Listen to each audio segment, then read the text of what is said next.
8h13. Bom, nós temos dois convidados para falar a respeito de um assunto relevante, um de um lado, outro de outro, que é o seguinte: uma comissão da Câmara aprovou o relatório que visa ampliar a imunidade tributária, isenção de impostos, de outra palavra, das igrejas. Quem está aqui inicialmente para conversar conosco, gentilmente, é a deputada Samia Bonfim, deputada federal pelo PSOL de São Paulo. Deputada, obrigado aqui por atender o jornal Nova Brasil. Agradeço, bom dia a você e a todos que nos acompanham. Deputado, qual é a sua opinião a respeito do tema? Olha, já existe uma previsão de imunidade tributária para as igrejas na Constituição Federal.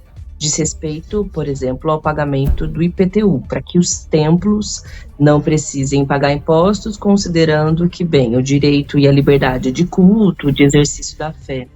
Isso é uma coisa. Agora, o que essa PEC está propondo é uma ampliação dessa imunidade tributária, inclusive para entidades e associações que são ligadas a essas igrejas, ou seja, aquelas que têm objetivo de acolhimento, de assistência e também de arrecadação. Acontece que muitas igrejas, elas acabaram ampliando o seu leque de atuação e podem ser vistas, inclusive, como grandes conglomerados comerciais e econômicos. Algumas igrejas, por exemplo, elas detêm jornais, televisão, livraria, editora, existem outros prédios comerciais, enfim, acabaram ganhando um poder econômico significativo. E a proposta é que elas não paguem imposto por todo esse patrimônio, essa fortuna que elas acumularam.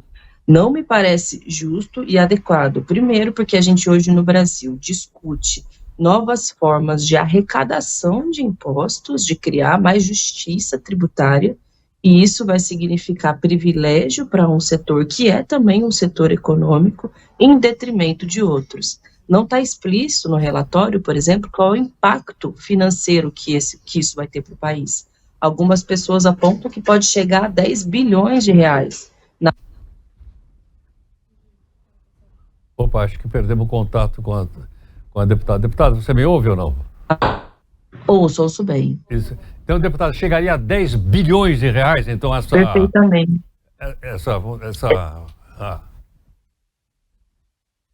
Sim, esse é um cálculo não oficial, né? Não está presente no relatório aprovado na comissão, mas isso é uma previsão que órgãos da própria Câmara de Deputados fizeram, né? A partir de um levantamento estatístico e, enfim, mensuração.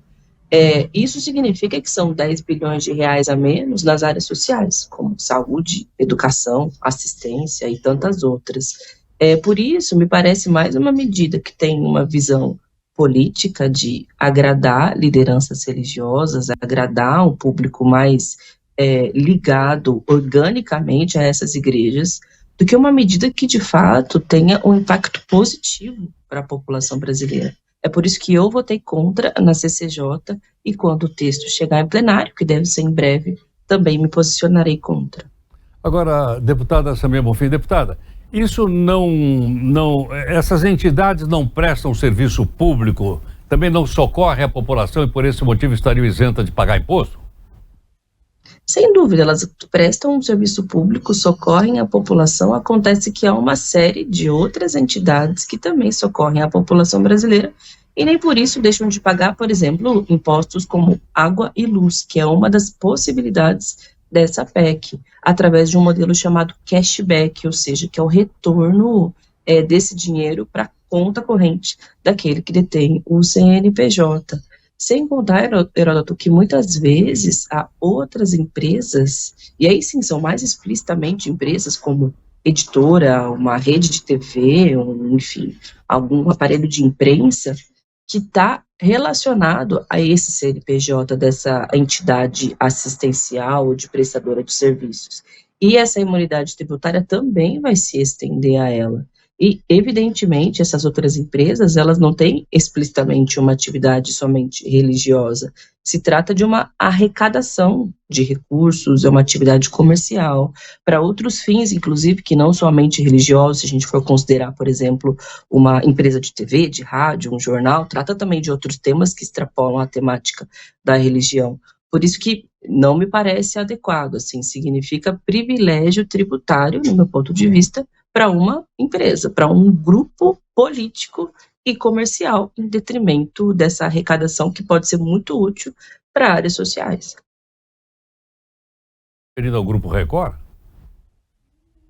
Por exemplo, o Grupo Record, que o Marcelo Crivella é o interessado, né, o autor dessa PEC, mas não somente, né, há diversos outros grupos que têm empresas de maior ou de menor porte, que estão diretamente ligados a essas lideranças religiosas que elegem os seus parlamentares e que agora têm isso como missão. Eu acredito que a missão nossa, dos parlamentares agora, seja discutir, por exemplo, uma reforma nos tributos que isente imposto de renda para os mais pobres, que faça uma taxação de grandes fortunas, que de fato apresente justiça para a população e não privilégio para um setor que tem possibilidade de intervenção política e que está cada vez mais juntando um patrimônio imenso em torno da necessidade, claro, né, do exercício da fé, mas aí as coisas acabam se confundindo, entende? Existem outras empresas com outras finalidades que também vão ser beneficiadas nessa roupagem religiosa que, de longe, extrapola muito o objetivo inicial. Muito obrigado aqui por atender o Jornal Nova Brasil. Eu te agradeço, Heródoto. Até a próxima. Tchau, tchau. Muito obrigado. Deputada Sâmia Bonfim, deputada federal do pessoal de São Paulo. Tem o outro lado? Tem, claro. A gente vai ouvir o outro lado daqui a pouquinho, então, para que você possa também avaliar a PEC que visa ampliar a isenção de impostos de igrejas e centros religiosos, para você formar a sua própria opinião a respeito do caso e falar com o seu deputado, com o seu senador e por aí afora.